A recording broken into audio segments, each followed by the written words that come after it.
Hello and welcome to the 26th episode of Fresh Off the Reel. My name is Lib. And my name is Pat the Hedgehog. I think I made that exact same joke in the other Sonic episode. Yeah, I'll be Lib the human. You'll be Lib the human. I'll be Pat the echidna. I'll be Pat the echidna this time. I'm Lib, the guy who hasn't played a Sonic game in like 15 years. I'll be Pat the guy who played Sonic Mania like 2 nights ago. This week we watched Sonic 2, Sonic the Hedgehog 2, the movie, the game, the movie, The series, the franchise. on the Sega consoles that don't exist anymore. Those died. They're dead. Much like a thing that I'll talk about later. Okay. So, full disclosure here.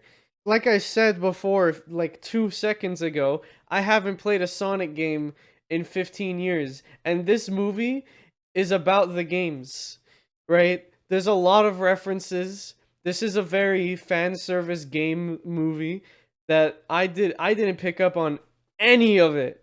I got one reference, one, when he sucks in the bubble. That's the one reference I got. Yeah, this movie is like so. I don't want to call it because so this dude I follow described this movie as this is a Sonic movie, and it sounds that statement sounds kind of dumb, but like yeah, this is a Sonic movie. I think more than the first one, whereas the first one was more of a generic kids movie that Sonic happens to be in until like the last act. This one feels more like a Sonic story. Like I could see like a game based on this story, and I wouldn't really bat an eye. Aside from like the subplot with Maddie's sister's wedding, I can't remember the character's name, so she's just Maddie's sister. Yeah, aside from like that weird subplot, the rest of the movie kind of feels just like a Sonic game, which, like I said in the Sonic One review, is what I wanted. I'm okay with just like kids movies. Like I'm fine with that, and this is still a kids movie. I don't want to pretend like this isn't still at its heart a kids movie. But this one is more of a Sonic movie, and that makes me happy as a fan. There's a lot for fans to enjoy here. I think if you're into the series to any capacity, you'll find some reference here that you'll get a kick out of. It does a Sonic story well, I'd say, better than a lot of the games that have been in a long time. The characterization here, aside from one who we'll talk about when we get there, is top notch in my opinion. Anyway, Lib seems to disagree with me about one, but we'll talk about that when we get there too. Yeah, I'd say if you're a Sonic fan, this is a great time. If you're just want a sit down movie to watch with the family, this is fine. It's a lot of fun, and sometimes a fun movie is all it needs to be, right? I'd like to put out a commission. This is fake. I'm not actually doing this. I'd like to put out a commission out there, okay? Can somebody please make a children's movie that doesn't have a fart joke? Please, just one. It's never gonna happen. Can somebody please make a children's movie without a fart joke? It's possible. Can I add on to that? Can we stop putting flossing in these movies? Yeah, can we stop putting flossing in kids' movies? Please. I was gonna give it 3.5, but I gave it 3 because I remembered the floss scene. Yeah, so Lib gave it a 3, that's the same score you gave the first one, right? It's the exact same score I gave the first. I feel both movies are on par. Like I can't decide which one I prefer. I think this one's better, like in basically every way except for like CGI. I gave it a 3.5. When I walked out of the theater for the first time, because I've seen it twice. When I first walked out of the theater, I gave it I gave it a 4. But my enjoyment scale, like watching the movie as a fan, is like a 5. But now that I've seen it again and I've had some time to like really think about it and let it digest, I'm giving it a 3.5, which is slightly higher than the first movie. I think the first movie has a 3 right now on my Letterboxd, and this one has 3.5. I would check, but I don't want to. I mean, I could check. You have it at 3. Okay, so yeah, 3 and 3.5. There you go. Let's just get into it. Let's talk cinema. Say I stole your bit. What the fuck? I was gonna say I'll steal your bit, but I can't because your bit already happened at the beginning. Yeah, my bit's at the beginning of the episode. I hate you. Yeah, but Pat hates me right now. We'll talk about it on backlog. I'm kind of mad at him. Like I'm actually like a little bit upset. We'll talk about it on backlog. But we had a conversation at like 2 a.m. or 1 a.m. this morning At the time of recording, I was getting home from drinking, and I was I was not happy. Pat, like I still can't tell if you were actually angry.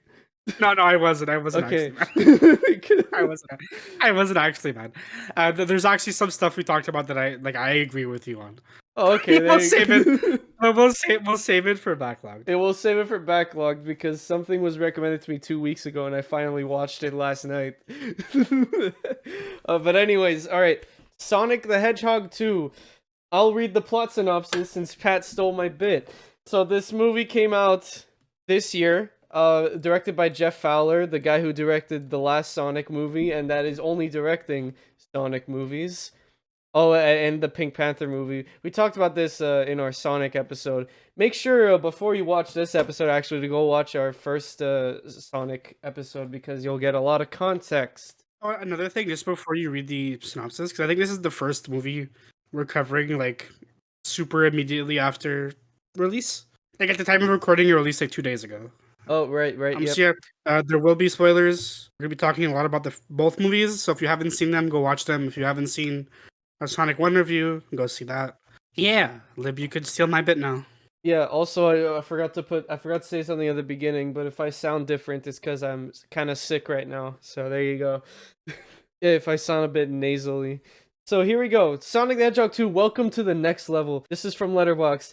After settling in Green Hills, Sonic is eager to prove that he has what it takes to become a true hero. His test comes when Dr. Robotnik returns, this time with a new partner, Knuckles, in search for an emerald that has the power to destroy civilizations. Sonic teams up with his own sidekick, Tails, and together they embark on a globetrotting journey to find the emerald before it falls into the wrong hands.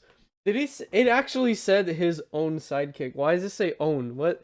Because Eggman got a sidekick, so Tails got his own sidekick. Yeah, I guess. I don't know. Sonic got his own sidekick. Yeah, that's what happens in the movie. That's literally it's a Sonic story. These things aren't too complex. That's not a fucking synopsis. That's a description. That's the whole movie. Yeah, these Sonic stories aren't too complex. It's straight to the point. What happens in this movie is pretty to the point, and it's fun. It's a fun little journey for the family to enjoy. I laughed a few times. I think I laughed more at the first movie. I laughed more this movie, but I also cringed more in this movie. Yeah, I cringed a lot in this movie. Like there were many moments. Like again, please stop putting flossing in these movies. Please, just stop. Second, there's this scene where like, cause Sonic has to like sneak out to be Blue Justice, so he could be Batman for a bit. They do that thing where they play the recording with a fake doll of Sonic, and that's where the farting jokes happen, and it happens for way too long, and that scene could have been cut out. Please cut it out. I think in general that a lot of the jokes that didn't land for me in this movie were jokes that went on for too long. Because like the jokes that I did laugh at, and I did laugh quite a bit, they were like quick. But then the ones that I don't like, they all overstayed their welcome. That's why the joke didn't land. It's because they were too long, and I wanted to move on. Although I have to say about that scene where with this fake Sonic doll, the doll was based off Sanic, so it gets an okay, it gets a pass for me. I didn't even know that. I didn't notice that. Yeah, it's Sanic. It's Sanic. Okay. Yeah. Sanic gots to go fast. If I could just mute the audio for that clip and just look at Sanic, it'd be funnier. But yeah, that's Sanic. My favorite running gag in this movie is a continuation from the last movie where Agent Stone just has a big boy crush on Dr. Robotnik. I love that. Oh yeah, I just love Agent Stone in both movies. He's such a fun character. Right away when the movie starts, because we start with Robotnik and the Mushroom Planet, which is exactly where the last movie ended. Like he finds a rock and he's like, I named the rock Stone. It's just that's just such a not joke that it was too funny. Like I laughed at how unfunny that joke was. I laughed, but I also like that he put like facial hair on the rock. like over time. Like he didn't just give it a beard immediately. He gave it a beard that got like thicker over time. and I thought that was just really funny. Yeah. I honestly like the whole Mushroom Planet bit at the beginning in general. I think Jim Carrey in this movie is a lot more hit or miss than he is in the first one. In this movie, Like, he's a lot more like a typical Jim Carrey character. yeah, and he doesn't work as often as he does in the first one for me. But when he does like hit the landing, he does it really well. It's Jim Carrey in his prime, basically. And I like the beginning, like him at the Mushroom Planet was just really fun. And then later he drinks a latte. He's like, could use some mushroom. Yeah, and then like Stone's reaction is just really funny. Yeah. There's a few things that come up in this movie that kind of like the big plot point in the first movie was the rings, right? You know, you throw the ring, go in a different world, whatever. But in this movie, Sonic just like wastes his rings. Well, the thing is, in the first movie, he needed the rings to leave, right? That was the big plot point. It was because he needed to like escape Earth and take a ring to another planet. It's not that he didn't have enough rings. It's just like all his rings were gone and he needed one. But in this one, like he's staying on Earth, so he could just like fuck around with the rings. And I'm sure eventually like you'll be able to get more rings. Like Tails and Knuckles both have their own like stash, I guess. So like I don't see the rings being super important anymore. Like they're just gonna be used for jokes or whatever, or to get around quite faster. Like Sonic loses his rings in this one, all of them. Like they're just gone. He doesn't have any more. Yeah, it's like and like it's like I'm sure we're not gonna they're not gonna be as important going forward. Right. I mean, the rings, they were a weird plot point to begin with. Well, yeah, I mean they go from being a MacGuffin to just being a tool, and now I'm whatever. I'm okay with it. The CG looked fine on the rings. I think like the portals there. Okay, yeah. Let's talk about the CG. Okay, so the CG somehow worse than the first movie. The models look better, and when the CGI looks good, it looks better than the first movie. But this one is a lot more inconsistent than the first movie in terms of CGI. I think the way Sonic interacts with the environment in scenes where he's not running looks like weird. Yeah, we praised the last movie for having surprisingly good CGI, especially when Sonic is running and like the effect it has on his surroundings. That same thing is in this movie, but there's a lot of slower scenes where like he's interacting with like cloth stuff with like wavy physics, and in the movie it looks weird. It looks out of place. There every time a human touches Sonic, it doesn't look right. It's weird, and it's a shame because like we were both saying, when it's high action, it looks great.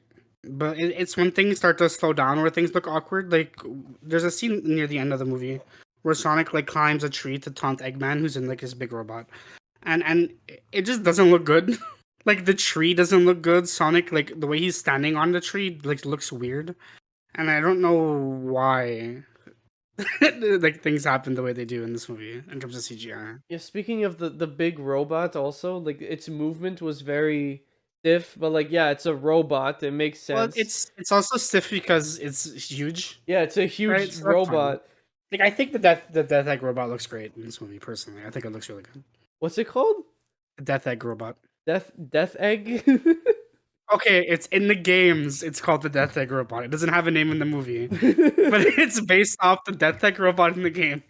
Because in the games, Eggman creates the Death Star. Cool. Literally, it's just the Death Star, and he calls it the Death Egg. Wow. And then you fight this boss on the Death Egg.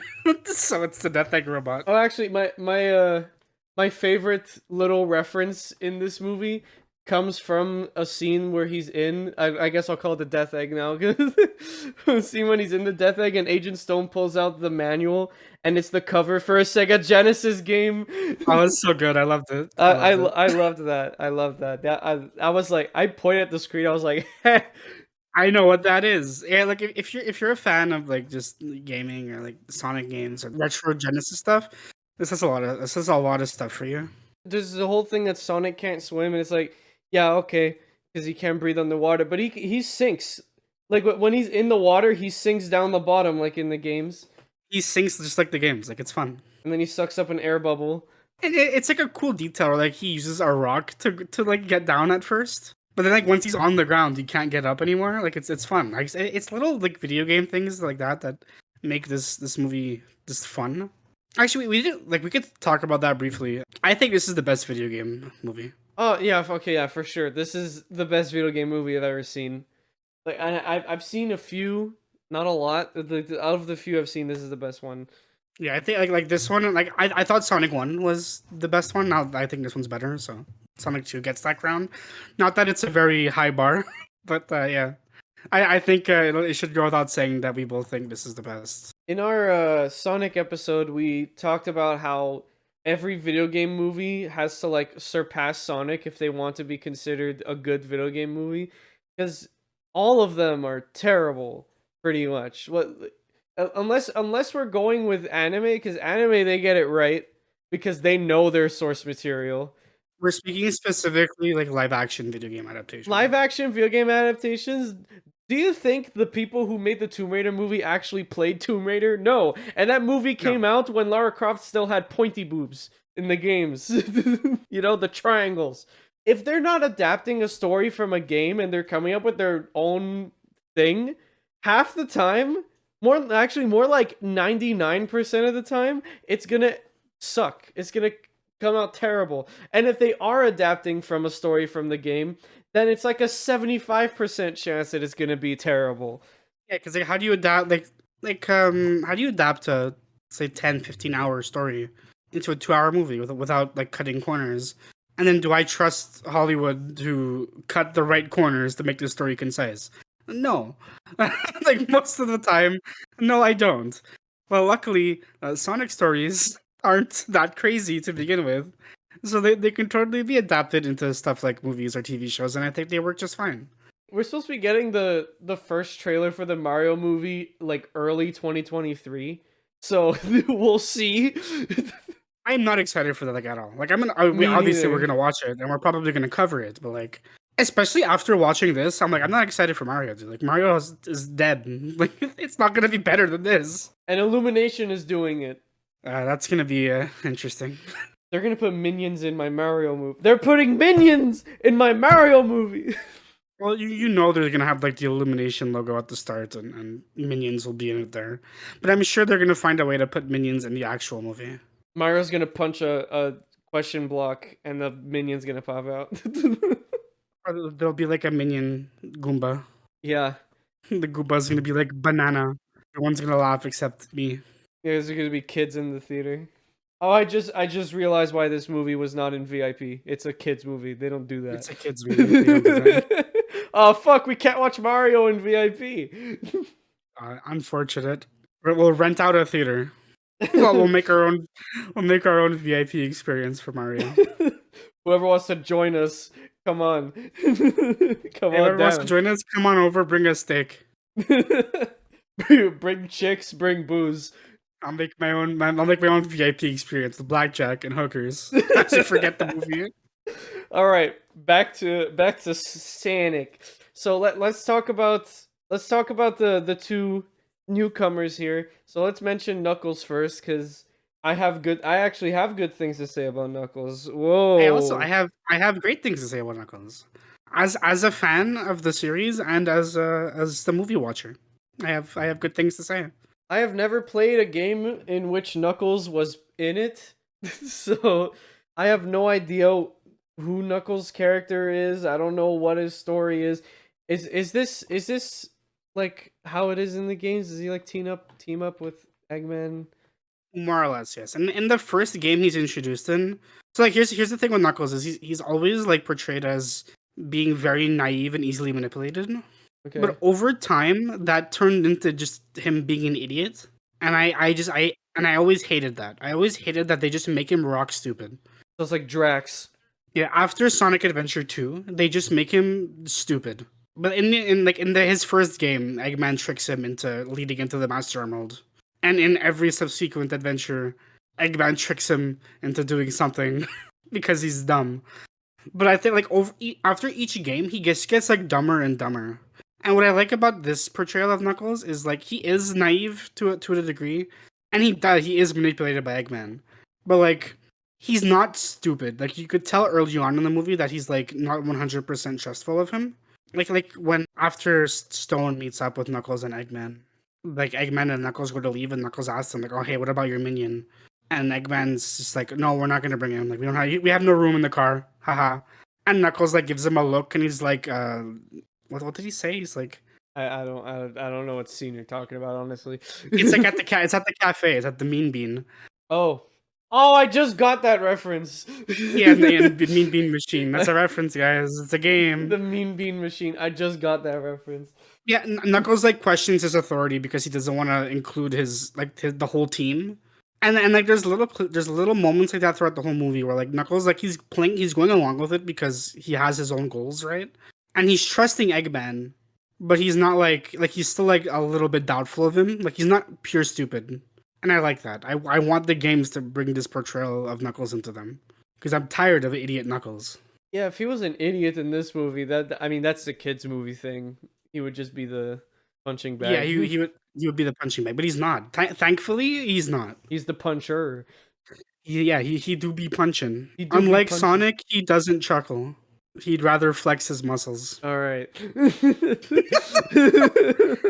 Yeah, I think Knuckles here is great. Like I've been saying, it's probably the best characterization this character has had in like 2 decades. I think Idris Elba is great as the character. I like his voice a lot.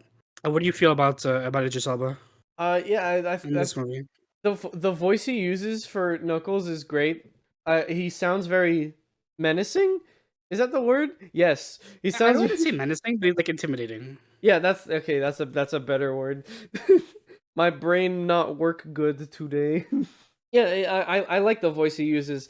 Fun fact: when Idris Elba was auditioning for this movie, at first he gave Knuckles a squeaky voice, and everyone hated it. I'm happy the studio shut that down. Everyone in the studio hated it. Yeah, I wanted a serious Knuckles. I wanted a voice I could take seriously. You know. Idris Elba also said that he tried his hardest to not make Knuckles sound sexy, and he failed. He lied. This is a fucking sexy echidna. Yeah, like top 10 sexy echidnas. Idris Elba. Also, fun echidna fact: their penises have 4 heads. This is real. Look it up. Okay. Yeah. Yeah, I think Knuckles is really good here. The action with him is also like animated very well. I think this is the first time ever in live action where I've ever seen like like the multi punch thing that like Knuckles does. Right? Yeah. Where, like Yeah. he punches like really fast and like you see like a bunch of fists flying at the screen, right? Yeah. I think this is the first time ever like in a not like anime that I've seen that look good. I always call that move Fist of Fury because that's what it's called in Street Fighter. I call it the Ora Ora from JoJo because that's what that is. That's what that is too. But like it's a trope and it always looks bad. It looks bad in everything. But in this movie, it actually looks good. Like they got it down. Who did the who did the CG? I need to see this. Jim May is the editor. Do the editors do the CG? I can't. I think no, it'll be VFX artist. They are not credited on Letterboxd. Well, I'm not gonna look up the credits. But hey, well, who is the editor? I just said Jim May. Good job. Good editing on this movie. Great. Good. Yeah, the movie's edited pretty well. Yeah, the movie's. There's only one editor. God, that always feels like a 10-person job in my head. Nope. Jeez.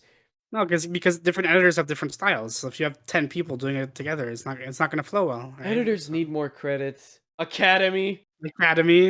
Jesus. You could watch the Oscars episode to hear more about our anger towards that issue. Yeah. I think Knuckles is really good. I love his dynamic with Knuckles, with Sonic and Tails. There's this really cute scene at the end of the movie where he lifts up Tails on his shoulder. He's like, "Let's go, Fox! We have to get our ice cream." And I thought that was really cute. I like when they're on the tornado, the plane, which is a reference to the games. Oh, I got the yeah. I know the plane. I know that. The Knuckles says, "Don't worry, Fox. You didn't hurt me when our last interaction, and I'll get my revenge soon enough." I'm like, yes. When you least expect it. Yeah, it was so funny. I laughed. He reminded me of Thor in the first Thor movie, and a lot of people hated Thor in the first Thor movie. But Thor in the first Thor movie is the reason why I like the first Thor movie. I said Thor too many times. Well, like Thor and Thor 1 is a fish out of water, right? I wouldn't call Knuckles a fish out of water. He's an echidna out of water. No, but not even that. Like Knuckles isn't Like it's just his character. Like he's not gonna change. Like he's not gonna get comfortable and become like more human. This is how Knuckles is. He's not a fish out of water. He's just a Wait, hold on. Is that dork. I need you, Sonic fanboy, to clarify two things for me right now. So is the like Echidna tribe a thing in the games? So yes, but there's an asterisk there. Okay. So like this game takes inspiration. Okay, well, this game is adapting a Sonic Adventure. This movie. Kinda. Yeah, sorry, this movie is adapting kind of adventure, Sonic Adventure, kind of. The Echidna tribe stuff is from Adventure. The Owl people is original to this movie. Okay. Yes, Knuckles did have a tribe of his people, and they did die in battle, and he's the last Echidna, and he's trying to like bring honor back to his people by collecting and protecting the Master Emerald. That's his job in the games. Is he lives on an island where like the Master Emerald is, and he just protects it. And Eggman keeps tricking him, and it keeps getting stolen. So he teams up with Sonic a lot. Okay, the other thing is, okay, so Knuckles and Tails, are they as fast as Sonic? Or are they So slower? they can keep up with Sonic when Sonic is running casually. Okay. But Sonic is faster when he's trying. Okay. Like Sonic's max speed is faster than their max speeds, but their max speeds keeps up with Sonic's like a casual sprint. Base speed.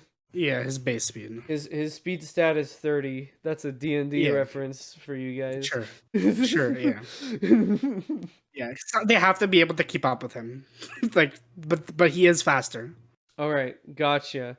Please continue. Oh yeah, no, I think I said what I want to say about Knuckles. I think he's really good. I think they portray the flying thing because Knuckles can glide in the games, and they portray it because like it's hard to do that without making it look really stupid. And I think the way the movie handles it is pretty cool. Where instead of being able to glide, he kind of has a super jump. Like he takes big leaps instead, and he smashes the ground. And that's like the replacement for gliding, and it just looks better. The glide would have looked a little bit weird in live action, and this is a good alternative, I think. Okay, so let's get to the worst character in this movie, Tails. I didn't think I would say that. Tails is not the worst character in the movie. There's like half the humans. No, the humans aren't even characters. Hey, listen. Maddie's sister is a human. She's a character. She has a subplot, okay? I figured out her name. It's Rachel. Rachel has a subplot, okay? She's a character. She's better in this movie than she was in the last one. She's much better in this movie. She's Than she was funny the in last this one. movie. She is funny in this one. I think her subplot goes on for too long, but she is funny. The weird thing, first of all, for is Tails' voice, because they got the actual voice actor from the games to voice Tails, but for none of the other characters. Yeah, but she does a different voice for Tails in this than she does in the games. There's a reason though. There is a reason, but it's still her. Yeah. Is it to differentiate, or is it like... No. So this version of Tails is one a lot younger. He's supposed to be a child in this. Oh yeah, even Sonic's a kid here. Yeah, but two this version of Tails is like Adventure 1 Tails, where like Tails' arc in this movie is like him trying to become more confident basically. Like he starts off the movie being like very afraid, very shy. He's reluctant to join on the adventure because he doesn't think he's capable. And like his arc is supposed to be him like growing out of that and realizing that he can be a hero too. Right. That's what his arc is supposed to be, and that's what that they're adapting that arc from Sonic Adventure, where it's literally just that. It's through working together with his pals, his buddies, his blue friend. He's able to overcome his weakness and kind of like grow up, and become a more confident person. And that's what they're going for here, clearly. But I don't think it sticks the landing super well. Yeah, good one. Like in the end, he kind of like he doesn't really grow the same way Sonic and Knuckles do. Right? Like it's weird. He has an established arc, but I don't think it finishes here. I think we might see more of it in the future. I don't know, but like it's like his arc doesn't end here. It just kind of fizzles. I think he could have had a full arc in this movie, but there was like this snowboarding scene, and then he kind of gets written out for like 20 minutes, and then he comes back. he needed like a moment, and this movie doesn't give him that. I think they wanted to, and I think maybe the him rescuing Sonic and Knuckles with the plane is supposed to be that moment, but I think he needed like a bigger moment. Maybe against the Death Egg robot at the end. Maybe like he should have been the one instead of Maddie, because I know they're going for with Maddie and Tom saving Sonic with the truck. Like obviously, like I know what they're going for, but I think Tails should have been the one to save him there, and that would have been his moment to like conclude his arc. Where like the whole movie, he's like fanboying over Sonic, and he's not confident, and he thinks he's not capable of being the hero, and in the end, he's the one who like gets the emerald away from Eggman or like saves Sonic from getting crushed. I think he needed a moment. I think during the last act. Obviously, like Sonic needs to save the day, but like he needed just one moment. Knuckles gets his big moment. Sonic gets the movie. uh, Tails needed that big moment for him too. Maybe in the next one, maybe this is like they're gonna continue the arc in the next one. We'll see. Yeah, we'll see. Cause now like the three of them are like living together. Yeah, Team Sonic from like Sonic Heroes, guys, they're together now. Oh, it's Team Sonic. I thought they were gonna say Team Sonic because like Knuckles is Same. like we're a new clan, and then I thought Tails was gonna be like, hey, let's call ourselves Team Sonic. Yeah, like the scene of them, like the three of them standing together, like to face the robot. Like, oh, like we're Sonic Heroes. Like I was waiting, and then I was fooled. I was made a fool. Look, your Sonic said gotta go fast. That was it. That was all I get. That's all I get. I get that and nothing else. And you got the chili dogs. In the next movie, they're gonna do the Sonic Heroes thing. They have to, right? They're gonna have all four teams. Yeah. Yeah, but like aside from to go back to Tails, aside from that aspect of it, I really like Tails. I think he's really cute. I think he's a fluffy little boy who I want to protect and give hugs to. I think he has cute moments. I just think he needed a big story moment to really conclude his arc. I'm on the other side. I think Tails is a very cliched and annoying character in this movie. I've seen that a lot of people say that's fair. I think the fanboy aspect of him is taken a little too far. It can be annoying. I think he has enough like just like solid character interactions with Sonic for me to like let that go.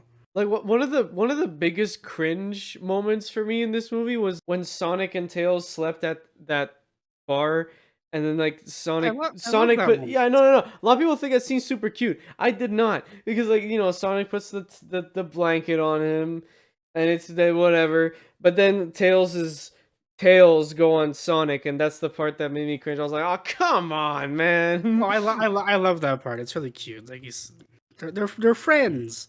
And then it cuts to the human holding Sonic, and I cringed. Like come on. Can we talk about just talk about the bar scene? The bar scene in yeah, general. because why did it have to be a bar scene in this one too? Why? Like this bar scene is infinitely worse than the bar scene in the first movie. They played what was it? It was Uptown Funk. That whole scene is so stupid. That was just there to pad out time in the movie, I think. It's also stupid when you because like I had a thought this whole movie. Did they nerf Sonic's speed in this movie?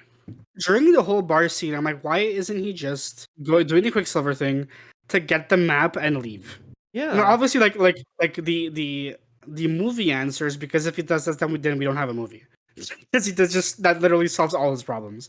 But like up to that point, he didn't do anything super like fast. So I just thought to myself like, did they nerf him? But then like in when they go to like the I'm gonna call it Cool Edge because it's a reference to the games. Okay. But when they're in the ice area, he does the Quicksilver thing, so he can do it. Why didn't he do it in the bar scene? Because they got the license for Uptown Funk and they had to have a funny dance number for the kids movie. I get it, but like I don't know. It was this weird thing. Like, did they nerf him? No. Okay. Yeah, Sonic doesn't really use his speed a lot, I noticed in this movie. Because like there's no reason for him not to be able to do like just like Quicksilver, get the map and then go leave, Like one thing that has to do with the speed that they introduce in this movie is they kind of give him like I'm calling it the Flash handicap. I don't know what an actual term to describe it is, but it's basically like he can't do it forever. Like eventually like Sonic that does get tired and he starts running slower. and it only like improves because he either eats or sleeps, or in this case he gets the Chaos Emeralds. But like it happens twice in this movie, where he's been running for a while and he starts to like slow down. The electricity starts to dissipate. I think that's cool. Like I think that's a good way to nerf speedsters in movies. Because let's be perfectly real, speedsters are broken. Like in anything they're in, speedsters are just broken. Yeah, they are. It makes sense. It makes more sense than just killing off your speedster, Marvel. Yeah, CW, fucking CW Flash. Or let's just take Barry's speed away for like half the season. Oh my god, that shit makes me angry. Yeah, I don't know if he just straight up nerfed or they realize that he's busted, so they have to like make him come up with more creative ways to do things. I thought they would realize he was busted and then get someone as fast as him, which would be Metal Well, Sonic, that's gonna right? happen.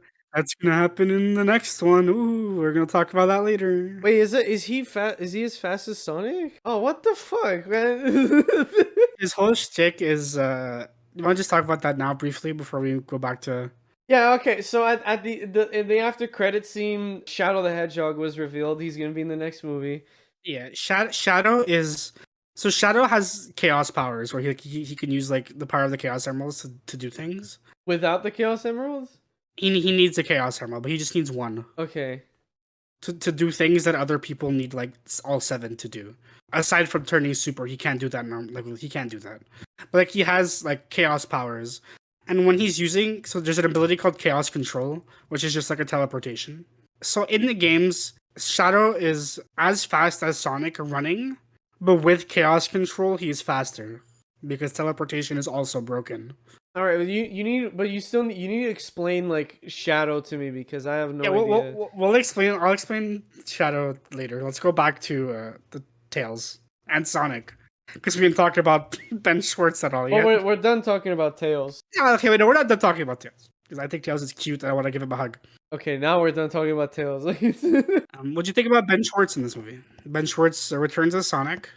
He's great. I don't really have anything to say about Ben Schwartz's performance. I have the same exact opinion as I did in the first movie. He was good. I want to give some props to Ben Schwartz. I said this in the last one, and I say this a lot, just casually. So I like Roger Craig Smith as Sonic. I think he's fine. But I would totally be okay with Ben Schwartz just becoming Sonic's permanent voice actor. I really like his voice as Sonic. I like the attitude that he gives. He brings to the role. I think Ben is really really good as his character, and I'm very much looking forward to seeing more of him. One more of him. Oh, but we might get more than one movie. Who knows? There's a Sonic the Hedgehog 4. It's not good, but it exists. Isn't it a two-parter? Yeah, they're both bad. They're both bad. Wow. That's But great. Tails isn't one of them, so it's better because Tails. Sonic's arc is he's trying to like be a hero. Yeah, I said this during the movie, but I like that got mad at me. Like I legit I stopped her from watching the movie to say this, and she got mad. And it's like Sonic's arc is he has to learn that with great power there must also come great responsibility. There's a line in this movie that's almost that. Yeah, that's when I said it. Is when that line was said. I'm like, yeah, there it is. Yeah. So Sonic's arc in this movie is him like. Because like at the end of the first movie, he's kind of like high. He thinks he can do anything. And in this movie, his arc is basically like to humble him. Like he has to learn that like he needs to be there's more to being a hero than just saving the day. And he has to be mindful of like the people he is saving. And I think he has good moments here. I think it's a really good arc for him. It's handled very well. He's constantly trying to like go out of his way to save people, and then Tom's like, you gotta like find your moment, and then you could go full out, you know? Because like he'll go all out like in like random like saving civilian moments, and he'll just cause a bunch of destruction along the way. And like at the beginning of the movie, he's like, "I don't care, I saved the day. Like that's all I need to do, right?" But like, no, you have to save the day, but you also have to protect the people, right? Also, can I just gush about the opening scene, like that whole opening segment where he's saving the people in Seattle? Yeah, Can I just talk about how it's all just a reference to the opening of Sonic Adventure? it is. Yeah, like him standing on like the roof, like the first shot you see of him, where he's looking down to like the cop cars running to the like going towards the criminal. straight out of Sonic Adventure. I thought that was a Batman reference. No, it's straight out of Sonic Adventure. When Sonic like throws the bomb into like the water system and like water comes out of all like the grates in the streets. That's also straight out of Sonic Adventure. I was like smiling that whole moment. Like it's just, oh yeah, please give me more video game references. Yes, give me the adventure moments. Where's chaos? Give me chaos in a movie. He's the big blue water monster. He's Water Godzilla. I want him in a movie. Oh yeah, I need to look him up now. Look up Perfect Chaos, but look up his model in the Dreamcast game. What the fuck is this? He's Water Godzilla. Like look at him in like official arc, and then look at him in the game, and it's so funny. He's Water Godzilla. It's like the painting in your mind, the painting when you actually make it. Yeah, exactly. Literally. Oh, I love it. Yeah, like that whole intro is just Sonic Adventure 1 references, and I loved it. It made me very happy as a fan. Damn. Oh, this looks so funny. This looks like PS1 Hagrid. Hey, I mean, it's Dreamcast. It's the same era. Yeah, right? it's Dreamcast, right? Look up Sonic Generations Perfect Chaos. Like, he looks better. He looks better in Generations. Okay, yeah, whatever. Anyways. Yeah, that was cool. And yeah, Sonic's arc in this is fun. I think it's handled very well. I think Knuckles is a great like opponent for him or a good antagonist. Yeah, because like it's mentioned in the movie that they both kind of have similar like backgrounds, and like they're both like we both lost everything that day. Yeah, they like their fights are really fun to watch too. Like I like Eggman, I like Jim Carrey as Robotnik, who we're gonna get to, and like I like him in the games too. But I think Sonic fighting other furries is just more interesting to watch in a movie setting. Like I don't know about you, but like the fight at the end, like the fight with Knuckles, yeah, but like right before Eggman steals the emerald, yeah. is really good. That's like a good I fight. really enjoyed it. Also, Sonic does like the bounce attack from Adventure 2, and like I'm like, huh, I know what that is. I play video games. Yeah, it's just really good. Like it was weird at first seeing Sonic like punch because he doesn't do that. Like it ended up looking really really good. Like I was really happy with it. I like Sonic, guys. Is it obvious? I like Sonic. That's I'm a Sonic crazy, fan. man. Let's talk about the Egg Boy. Jim Carrey himself. So in my Letterboxd review, I began my review by saying this is a Jim Carrey movie. Yeah, and he's not. He has moments of robotic, but this kind of feels more like a generic Jim Carrey performance than him playing a character. And I don't know how I really feel about it. He's got that like he's got Jim Carrey jokes. He's got the Jim Carrey movement and quirkiness, like the way he walks and talks.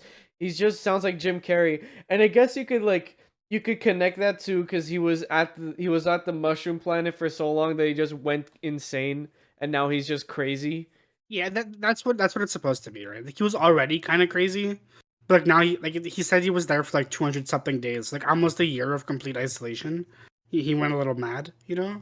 But I think it was too much Jim Carrey, not enough Eggman. Like I didn't find Eggman intimidating in this movie. No, I didn't either. And like obviously, like in the games, Eggman is like, he's not always intimidating and he's not always a serious villain. He is a funny villain. He's shaped like an egg. Sonic's whole dynamic with him is Sonic making fun of him, and that's in this movie too. Like Sonic like mocks him, but like Eggman is still like supposed to be a villain who's intimidating. Like, he's trying to enslave humanity. Like I'm too busy laughing at him to take him seriously. You know. He's the one that does the floss, by the way. Yeah, he flosses this time. I was okay with Sonic flossing because Sonic's a 5-year-old, and he's a furry. He doesn't know any better, but Eggman should know better. But I liked him. I like Jim Carrey. I like the Jim Carrey moments. I just wish we got more Eggman. I love Jim Carrey. It's not till like the end of the movie, I think, till like we get like proper Eggman. Yeah, when he gets the emerald and becomes like a god, pretty much. Yeah, literally a god. That's when we get the actual villainous part. And I do really like that last conversation, like with Eggman talking to Supersonic. Like that was like Eggman from the games. Like I totally buy it. Like if that was just word for word in the game, I'd be like, yeah, okay. I totally see that happening, and it's great. When Jim Carrey's on his high in this movie, he's fantastic. But like for the rest of it, he's kind of just generic Jim Carrey comedy actor, and I'm not like super into it. He doesn't sell me as Eggman as much. Yeah, not really. Can we talk about that supersonic scene? Because that was a great scene. Can we talk about how I fucking screamed in the theater? You When I did. saw it the first time, and the first time I wasn't with you when I saw it the first time.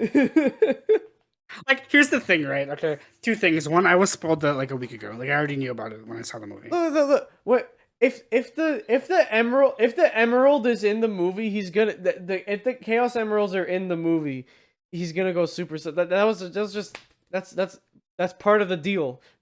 Yeah, like it's really obvious that that was gonna happen, and I saw it a week beforehand because someone on Twitter had it as their fucking profile picture. But Wow. yeah, yeah. But I screamed. Like Supersonic looked great. Like I was worried he was gonna look dumb, but he looked amazing. You know what would have been funny? If his supersonic form in the movie was the original, the original fucking Oh, design. the crazy one with the eyes. Yeah, the original movie design. Oh yeah. It's actually I need it. I need that design. I need it like right now. Instead of him being gold and glowing and everything, it's just him, but the design from the first trailer. I need it. I need someone to get on that like right now. That I'll commission. Actually, fun fact about Supersonic in this movie: there's a reference to Archie comics Supersonic in this movie.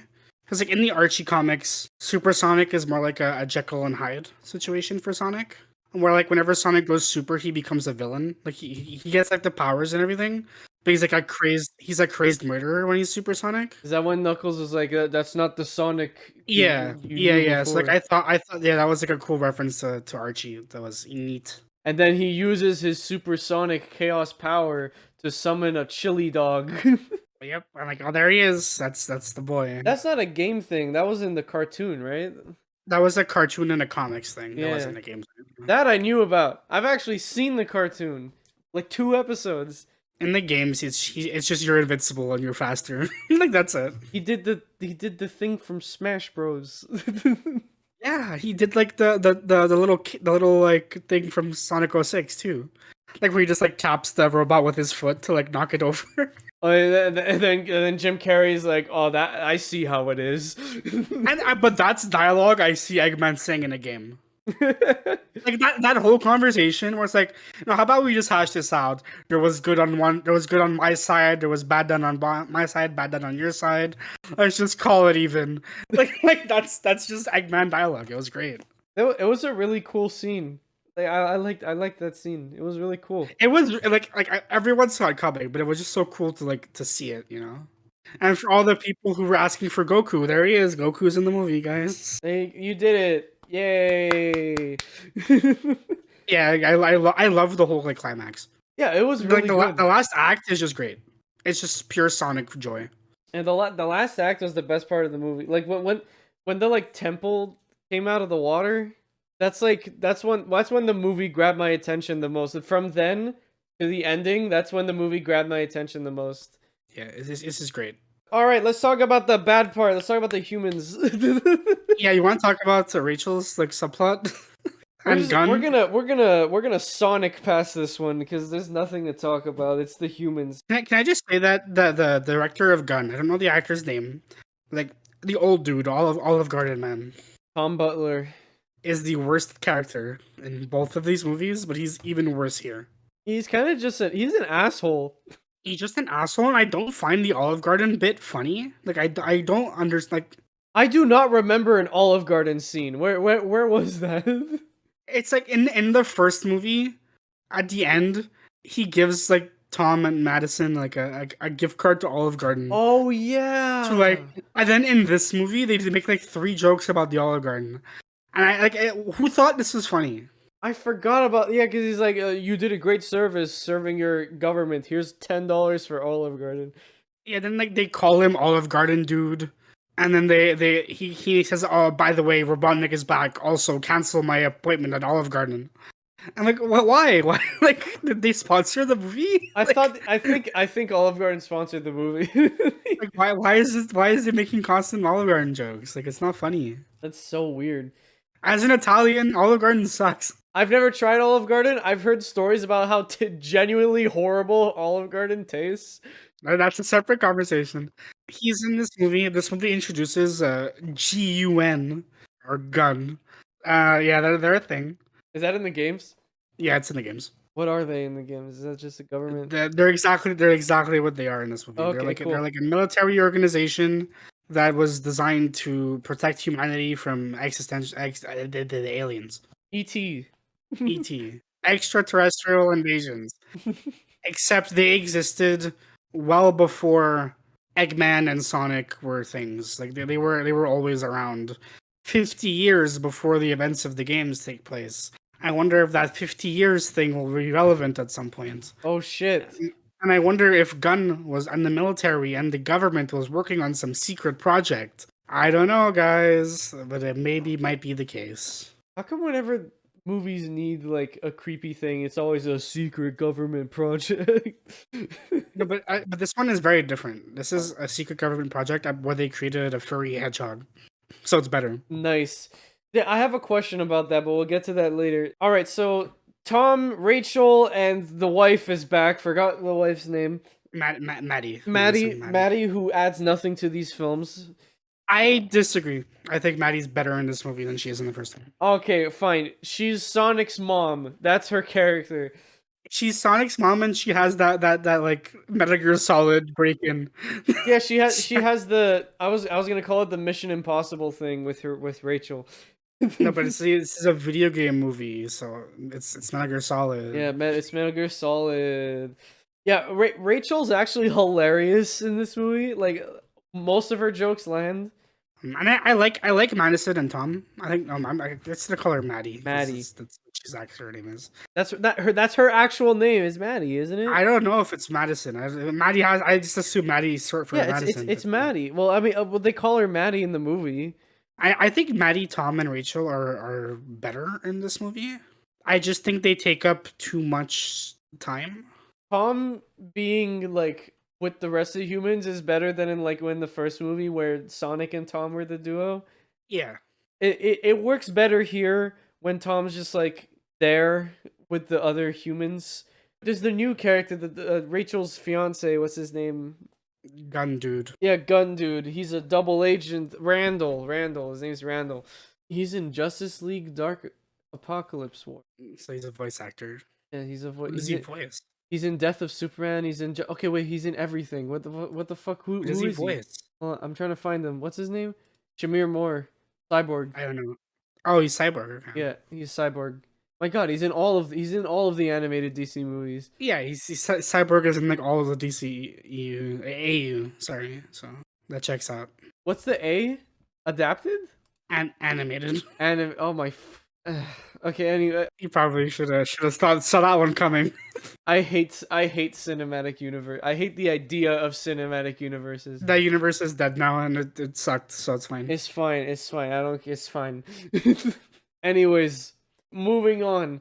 Yeah, what did you think about that subplot, by the way? It was like the wedding subplot, fake wedding subplot. I could do without it, honestly. I could do without it.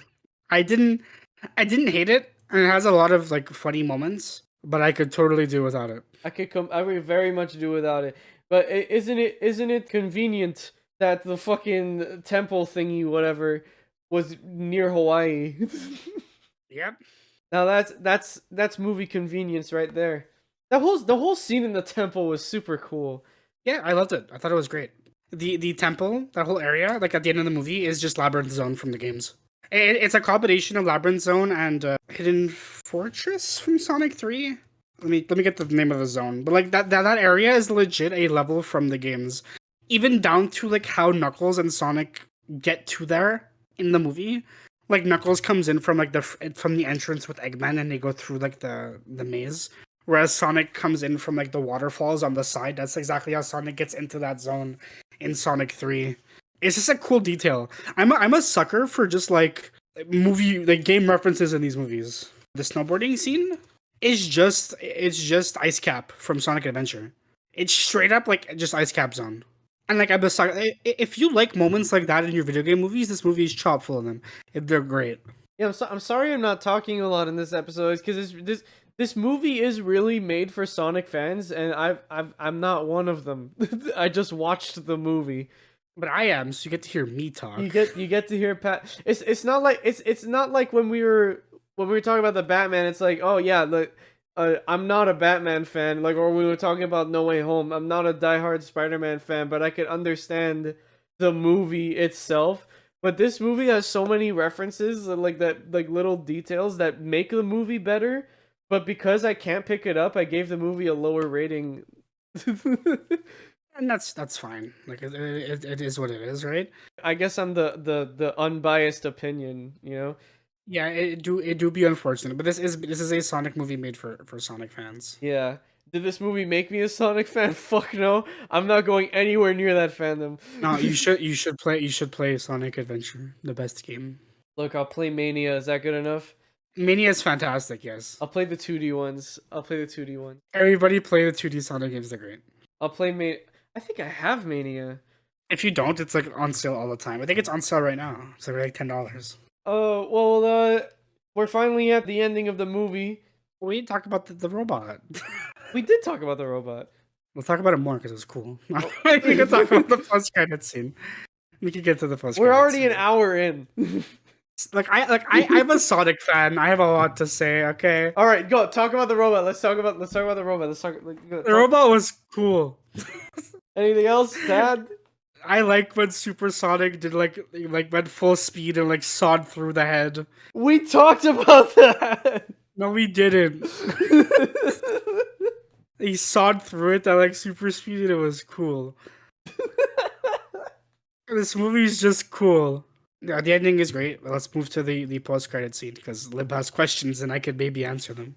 All right, okay. So if Eggman didn't know Sonic existed until the first movie, right? Yeah. So if this project has been in development for 50 years, how did he know to design it after a hedgehog, and how did he know to design it based on Sonic? So Eggman didn't create Shadow. Well, that's what they said in the movie. What they said in the movie was that they were trying to delete all the files of Eggman off their systems. They found this secret project that dates back to 50 years with Shadow in it. Eggman is not 50 years old. Okay, how did they know about the hedgehog? Or is it just coincidentally a hedgehog? No. So what happens in the games is Eggman's grandfather, who's Gerald Robotnik, who I'm sure is going to be introduced in the next movie, finds this ancient scripture, of this ultimate life form fighting who's shaped like a hedgehog, and in the games it's supposed to be supersonic, fighting against like this big god creature, and then Gerald's goal is to create the ultimate life form, basically, to use it for some purpose.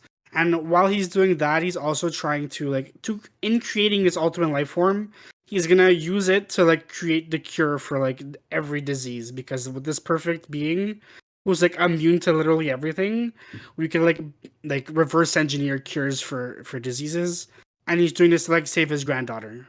Okay. So he works with the government to create this weapon for them, and then a cure for his granddaughter. So Gerald Robotnik creates Shadow, and he also, who is a failed prototype of the ultimate life form. I think it's been a while. I think Shadow's the failure, and then BioLizard is the true ultimate life form, or it's the other way around. I'm probably wrong. But yeah, Gerald Robotnik creates this hedgehog, and then the government is like, okay, well, we have what we want. We don't need Gerald anymore, so we're gonna kill him. We're gonna murder him. Okay. But when trying to murder him, this siege gets like leaked. So like it's supposed to be like a secret government operation, right? So they have a problem. People find out, and then they don't end up killing Gerald Robotnik. They end up just imprisoning him. But they accidentally kill Maria, his granddaughter, and Shadow's friend / love interest. It's weird. So Maria is killed, and then this causes Gerald Robotnik to become a crazy, crazy man who wants to kill all of humanity as an act of revenge for killing his granddaughter. And then he creates the BioLizard and this gigantic cannon into the moon, What the fuck? to blow up Earth, and nobody knows about this. Nobody. They don't have satellites. No. And like even Eggman did not know about this. Like Eggman finds out about this secret project in Sonic Adventure 2, so he goes to find out what it is. And he sees Shadow. He's like, what the fuck is this? It's another hedgehog. Okay. Yeah, Sonic stories are dumb. All right. So the only reason that's on Robotnik's file is because of His grandfather. his grandfather and the same last name. Yes. Okay. Okay. I was confused. Yeah, assuming they're gonna be adopting the game, Eggman won't have anything to do with Shadow's creation. He teams up with Shadow in Sonic Adventure 2. Eggman might not have anything to do with the third movie at all. Yeah, true, because Jim Carrey is retiring. Yeah, well, we're gonna get to that in hot off the presses. Okay, cool. All right, that cleared it all up for me. thank you, Sonic fanboy. Did it though? Because I just explained it and I'm a little bit confused. No, but you explained what I needed to know for the third movie, not what I need to know to understand the story of the game. Yeah, that's fair. That's fair. All right, well, that's the Shadow reveal. Get ready for Sonic 3. Shadow's gonna be the main villain probably. Yeah, probably. I think it's gonna be like because like we see Agent Stone who like with the gun uniform on, so like he's clearly like he found a uniform and he's gonna sneak in. So he's probably gonna find out about Shadow and let Shadow go.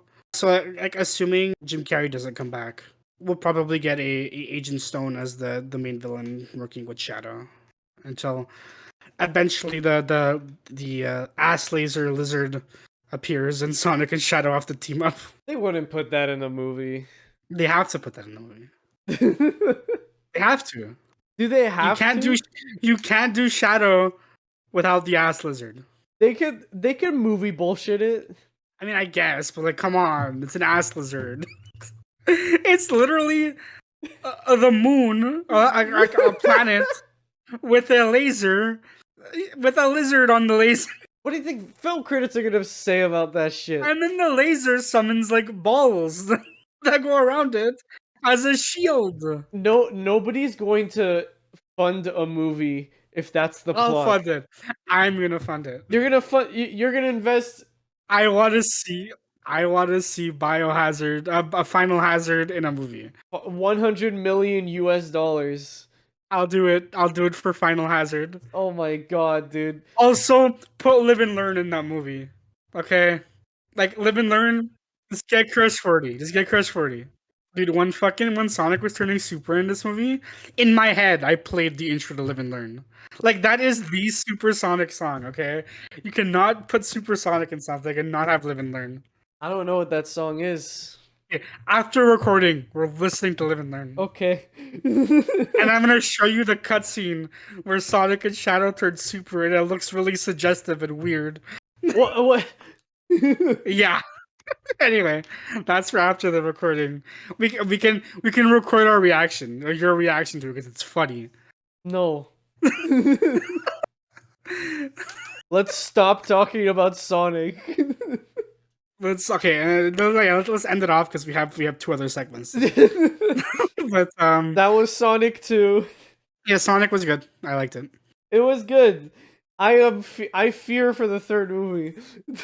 I think the second half is infinitely better than the first half. Yeah. The second half is when it really goes full Sonic mode. I have the same opinion about a movie we're about to talk about soon. True. Sonic 3 needs ass laser lizard. All right. Let's move on to hot off the presses so Pat can stop talking about ass lizard. I'll start off hot off the presses because it's something we already briefly touched on. We've been gone for 2 weeks, so a lot happened. Yep. Go ahead. So yeah, the first one we briefly mentioned it, but Jim Carrey did say he was thinking about or confirmed he's going to be retiring from acting, but he did say that if a script came up that he deemed worthy, he would come back to do that role. So it's more of a like little break. He said he would do a Days Ventura movie if Christopher Nolan directed it. Hey Chris, get on that. Is he? What's Chris doing right now? Tenet came out. What's next for him? Ace Ventura. Ace Ventura, an Ace Ventura reboot. The Sonic movie director said that if Jim Carrey is indeed retiring, they won't recast him. So that's where I was talking about earlier, where I think like Agent Stone would come back as the villain, because Eggman's not dead. Let's be real; like they're not going to kill him. If he is retiring, they're going to have to use other villains, and I think Agent Stone fits the bill. They purposely left his fate hidden at the end of this movie. I think probably because of this. Just like maybe he'll come back, maybe he won't. Kind of like with Harrison Ford at the end of Episode 5 of Star Wars, when they put him in carbonite because they weren't sure if Harrison Ford was gonna come back. It's the same thing, and that's why I said before. That's why I said before where Robotnik might not have anything to do with the third movie. It's a good Shadow introduction movie because Eggman doesn't have anything to do with Shadow anyway, so like it works out. Yeah. And lastly, for the Sonic block. Sonic director said he wanted to do a Smash Brothers movie. Please don't. Yeah, he said I wrote this when I saw the article, and then like I saw a better article from a different source. He said he would want to do like his dream video game movie would be a Smash Bros movie, and he wants to do it, but he said it's literally impossible because of all the licensing and how expensive the movie would be, and how would you even make a story out of it, but and include all the characters. Realistically, if they were to do a Smash Bros movie, it would only be with the original 8, and there would be a really fucked up story, and it would be Illumination. Yeah. Also, just please don't. Moving on, more Oscars stuff. So this is the Oscars block of the today's Hot Off the Presses. Amy Schumer, a lot of people say she steals jokes. This is true. She does steal jokes, and she constantly denies it. But this time, this is the funniest denial for stealing jokes I've ever heard in my life. Because people were accusing her for stealing jokes that she used in the Oscars, and she said, and I quote, "I just did a lie detector test on Vanity Fair, and they asked me, have you ever stolen a joke? I said no, and it was, that's true. Everybody just chill. I'm funny enough. I don't need to steal shit." End quote. Took a lie detector test on Vanity. This is like when Dream was accused of cheating on his speedrun, and he got an astrophysicist to do math for him. Like, don't worry guys, I did my astrophysicist. This is real. I'm not cheating. It's the same thing here. I did a lie detector test. Never mind the fact that lie detector tests are actually stupid and don't prove anything. It's a good quote.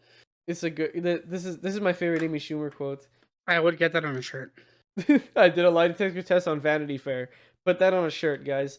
The other part of this, we know what Will Smith did. We're not going to talk about it for reasons, but he's banned from the Oscars and every Academy event for 10 years now. No, I really hope he goes to the next event like in 10 years and just slaps someone else.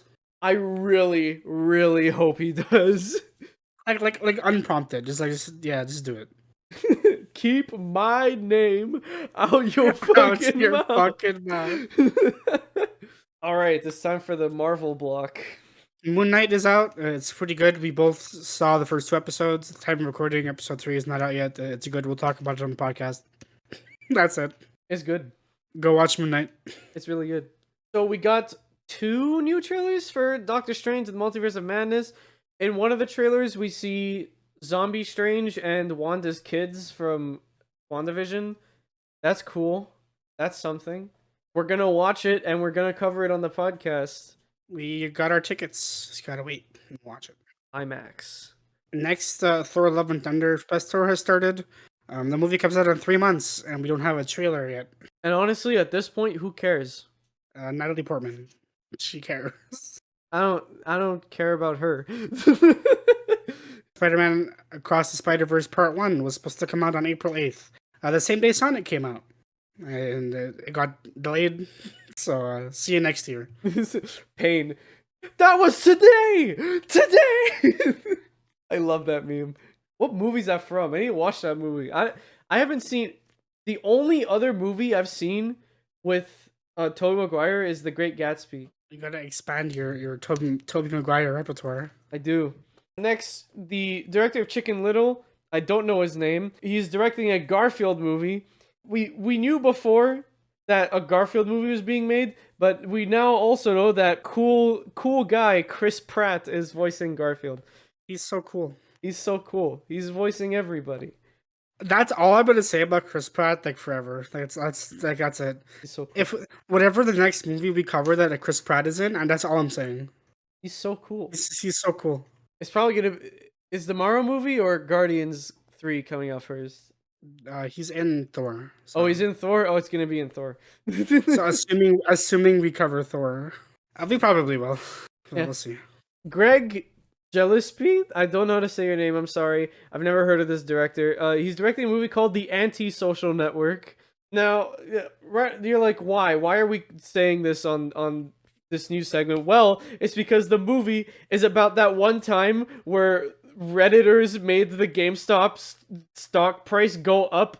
That's what the movie's about. The movie's about the GameStop stock market. I remember hearing about this at the time, and I was convinced this was a shit post. It was just a Reddit post that was fake, and it's apparently not fake. This is not fake. It is clearly still a shit post, though. I hope this movie is garbage. Well, I mean, it's a documentary. It has to be. So I'm watching it anyway, though. This documentary is garbage. So the Halo show is out, apparently. I did not know that. Yeah, it's out on Paramount. And in the first episode, Master Chief takes off his helmet. If I was a Halo fan, I'd be upset, but I'm not. I'm not a Halo fan either, but Halo fans are really fucking pissed. Like, if you go on #Halo on Twitter right now, this is all you're seeing.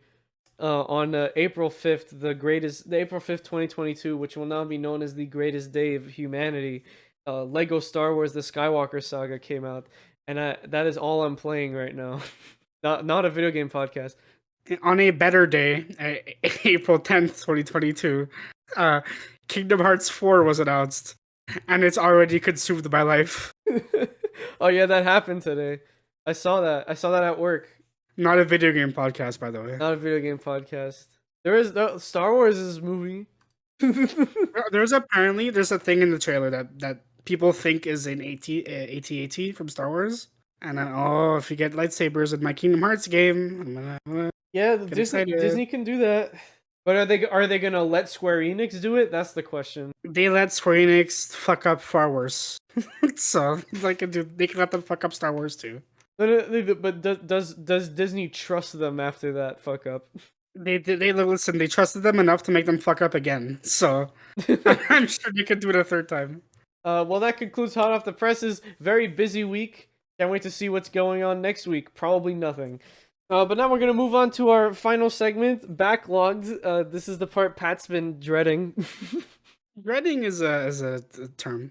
He's going to hate what I have to say because 2 weeks ago, actually 3 weeks ago, something like that, the last normal episode... No, let me introduce it because I'm mad. Okay, fine, yeah. Okay. So, 2 weeks ago, I recommended Lib one of my favorite movies of all time. Drive, 2011. One of my favorite movies. I give this movie a 5 out of 7. That's great. That's cool. It is one of the best shot movies I've ever seen. It's got some fantastic performances. I'm putting this out specifically because I read Lib's review. It is a movie though that is not for everybody, and I have to say that the advertising at the time, but also the perception the movie gives off, is extremely misleading. You misled me. It sells itself as an action movie, and it is very much not an action movie. You misled me. I did not mislead you. I said it was like Baby Driver, and I still stand by that to a degree. You said you told me it was a car movie. It is a car movie. This is not a car movie. It's a car movie. Just because it's called Drive, the movie's has a double entendre. The title's a double entendre. Yeah. It's not drive a car. It's the drive of your being. I know. Fuck. All right, so yeah, Pat rated this 5 stars. You'll be surprised to know that I rated it 1 out of 10, half a star, genuinely. I will read my review from Letterboxd because I have a lot to say. I mean, and I don't have a lot of time to say it because we've already been recording for an hour and a half. So here we go. Quote: "The first half and the second half are so different that it felt like..." Wait, can you quote yourself? You can quote yourself. Okay. I think that's just talking, but sure. Are so different it felt like two different movies. The change is so sudden. This is so sudden. It's as if he actually got punched in the face. The striking contrast is pretty great. Unfortunately, it's the only positive thing I have to say. At the same time, this is the most boring action movie I've ever seen. It's as if some director found Ryan Gosling on the street and decided to get him into an acting gig. It's like it's his first movie or something. And the rest I of the don't agree. I think his performance is so good in this movie. What do you Well, mean? I'm quoting myself. Don't interrupt me. The rest of the cast is as lifeless as my dead grandfather, and don't even get me started with the extras who just sit there and stare while people are getting brutally attacked. Gosling moves slower than a snail with salt on it. I thought the first half of the movie was a silent film. That is genuine. That's true. I actually, for real, thought this was a silent film. You're incorrect. I expected Baby Driver, but I got a gory version of Cars 2. Watching this, I felt like a dumbass. This movie insulted me. I can't explain how empty and indifferent this movie makes me feel. Like, seriously, what the actual fuck did I just sit through? I did not watch this movie. I sat through this movie. This was based on a book. I didn't read it, but I'm 1000% sure the book is better. I'll forget about this tomorrow morning. And you know what? I did. I did forget about tomorrow morning. Well, this morning, I mean. And then at the end, I wrote, "Damn it, my friends are gonna hate me for this review." Sad face. You're wrong, and I do hate you. No, okay. I agree with this, like the sentiment that this movie can be boring because it's not for everybody. And like this isn't a fucking art house character study about this dude who's like trying to find a purpose for his miserable life. Listen, Pat. When Ryan Gosling said, "I felt that." It's legit just like an art house movie. Like it's not an action movie. It's not a thriller. You're just watching this dude try to like justify his shitty life. It's like, but I think a lot of people went into it with expecting it to be like more actiony, and because it's very slow and like you're just like observing this dude like basically on the cuff of a fucking mental breakdown. It does come off as really slow and boring, and I agree to that extent. The first gunshot after the pawn shop robbery, I was falling asleep. Then the gunshot scared me. Like I was like, what the fuck? and then like the rest of the movie kind of had my attention. But then there was the scene in the motel with the two guys and the girl dies, and like the girl like it added nothing in my opinion. Every extra in this movie just stares. Everybody in this movie just stares. They just stare. I guess I guess that's a creative decision. It's a creative decision. Lib, when you go outside and you're walking around, what are people doing? Yeah, but if there was a murder happening, they're all living in their own world. Everybody is always living in their own world, but doing their own thing. Pat, Even if a murder is happening, what are people doing? They're either filming it on their phones, or they're trying to make sense of it in their own heads, or they're screaming and running away. the extras don't even look scared. They're just watching the murder happen. Yeah, but like it's supposed to be a study of how Ryan Gosling's character, the driver, views himself and he views society around him. Because he's trying to justify his own feelings and his own actions by putting them on other people. Like he's not bothered by it. He doesn't care. So he's acting as though it's okay for me not to care. It's okay for me to be a shitty person if I just view everybody else around me as equally shitty people. Okay, that's fine. That's a fine concept for a TV show. You can't make a movie where only one character has actual characterization. That you Yes, can't. you can. It's called Drive 2011. No. And it's great. How could you tell me like Bryan Cranston's character is not like Which at one's least not Brian? like- Which one's Bryan Cranston's How character? do you not know fucking Bryan Cranston? He's like the only fucking bald dude in the movie. Like, I thought I got confused. Like you know the guy who owns the auto shop and like the mobster who was at the pizzeria. I thought they were the same person at one point. Also, Ron Perlman sucks in this movie. His performance is horrible. But I don't think Ron Perlman's a good actor to begin with. I'm gonna fuel your point because I said Bryan Cranston was bald in this movie because the image of Bryan Cranston I have in my head is him in Breaking Bad, but he was much younger and has hair in this movie. Oh my god. But he's a good actor and he's good in this movie. The the whole thing with the mob, I just didn't get. And then like once the movie starts killing, they just kill. Once people start killing each other in the movie, it just becomes a movie about people killing each other. Every character in the movie dies except like 3. No, 2. It's only Ryan Gosling and Irene that don't die.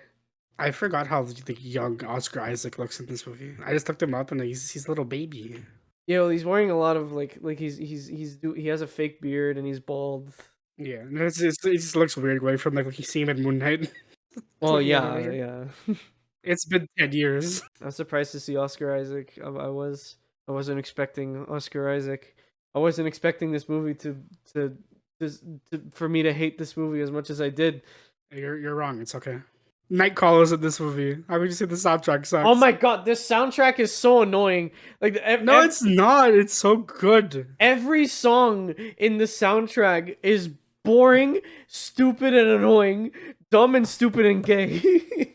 We clearly don't agree. You're wrong. It's I think okay. this is the biggest like disagreement we've ever had on this podcast.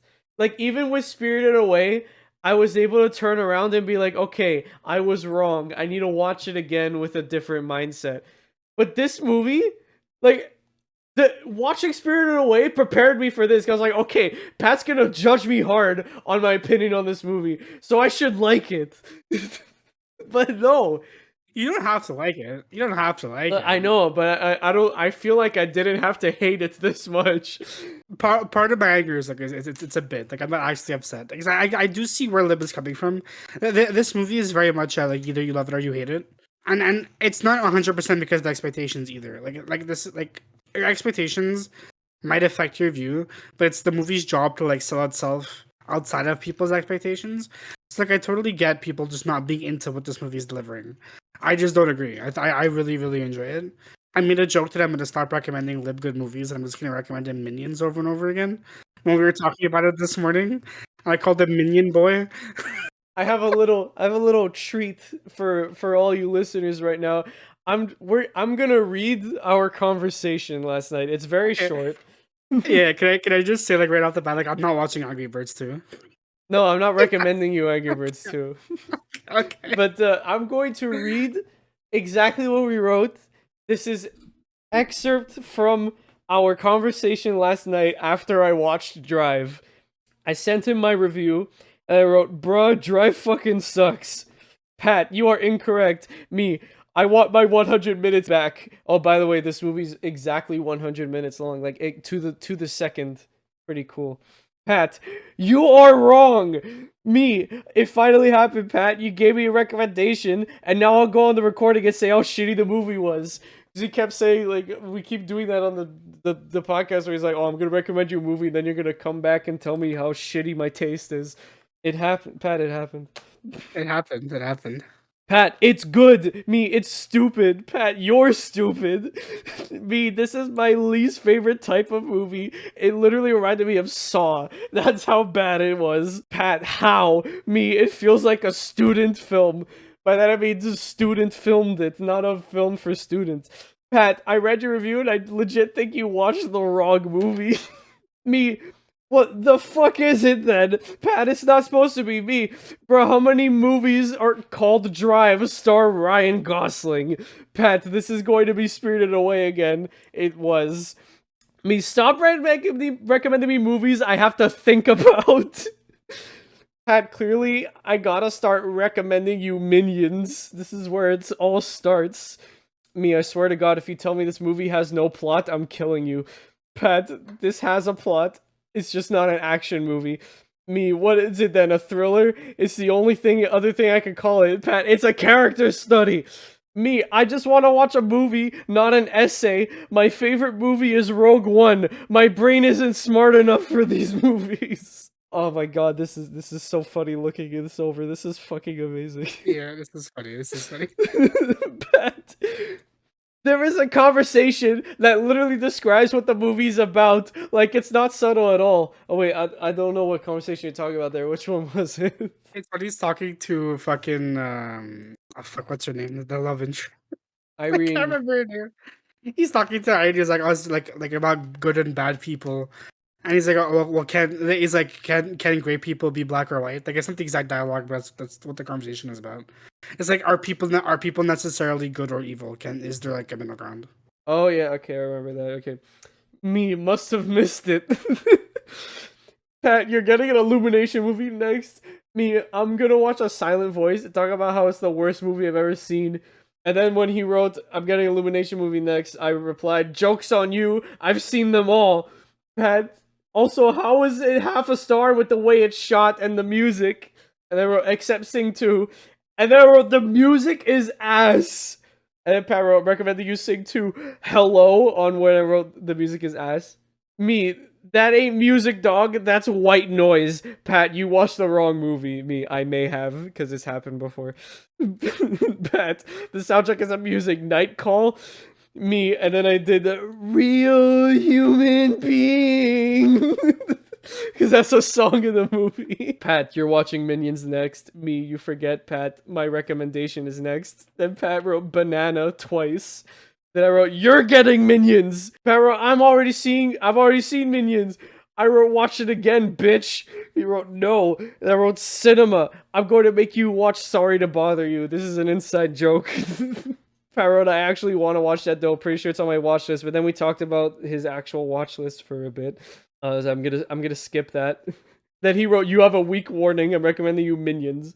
I wrote, you have a day warning. Here's a hint. It's about a red bird and he's really angry. Part 2. He wrote, bet. Gonna talk about how it's bad because it's a character study and not an action movie, and how Night Call isn't a banger. Me, character studies are boring. The power of the dog.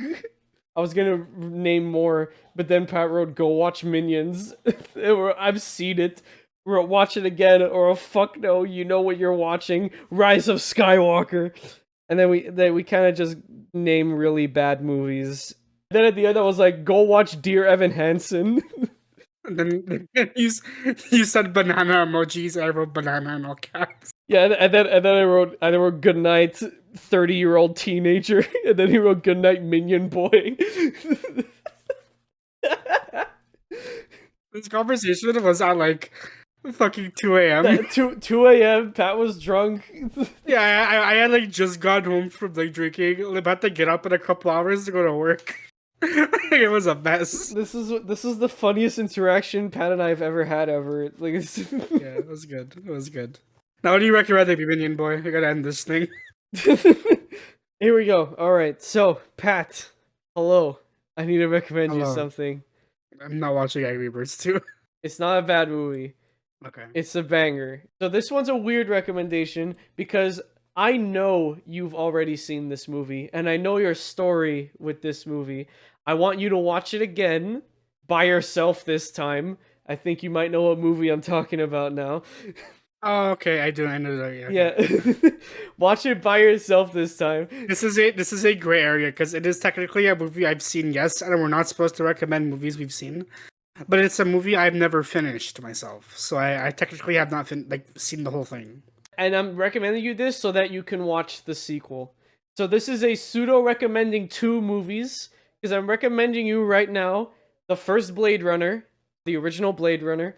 After you watch that on your own time, this doesn't have to be for the podcast, but on your own time, you can then watch Blade Runner 2049, which is literal cinema.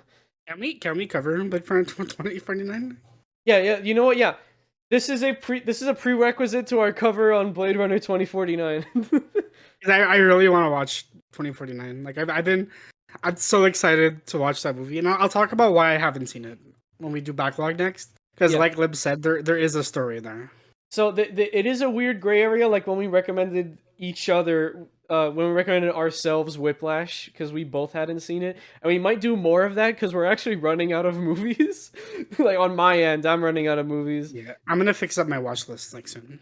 Yeah, because your watch list is actually not up to date at all.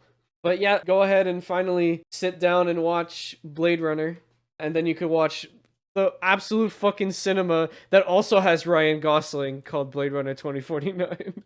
And you're gonna rate it half a star. I have to enjoy 2049. I'm banking too much on it. It's the same director as Dune. You can't not love it. And with that, that's going to end our surprisingly extremely long episode. Sonic, good. Go watch it. Sonic good, go watch it. And you know what else you should watch / listen to? Our next episode. Because our next episode is going to be about everything everywhere all at once. All right, we teased this in the last episode, our Oscars episode, because we talked about it. This is still topping the charts. I'm actually starting to see ads for it on YouTube, probably because I bought tickets for it and Google knows where I live. This is, if you didn't know, considered already to be the best film of 2022 already. Like that's pretty much solidified. I don't think a better movie's gonna come out, and a lot of people are saying this is the best movie ever made. Like, period. Is it gonna be Parasite for me? I don't know. Find out next episode, because I'm so excited to watch this. 2 days. The time of recording. Yep. Next week is so busy. Dude, like my weekend has been super busy. Yeah. And my first half of the week is gonna continue to be super busy. But you know what you can look forward to at the second half of that week? The next episode of the podcast. Hell yeah. Thank you guys so much for taking the time to listen. If you like this episode, make sure to check out our other ones, which you can find at the Linktree, linktr.ee/freshoffthereal. And there you will also find a form that you can fill out to send us a recommendation for a film or a TV show. We'll watch it, and we might even make an episode about it. You could also find all the socials there, the Instagram, the Twitter, and of course our Letterboxd accounts, where you could get podcast spoilers and you could see my very genuinely hateful review of Drive. I am sorry. I wanted to like it, I swear. It's fine. With that, we will see all of you in a theater near you. Bye-bye.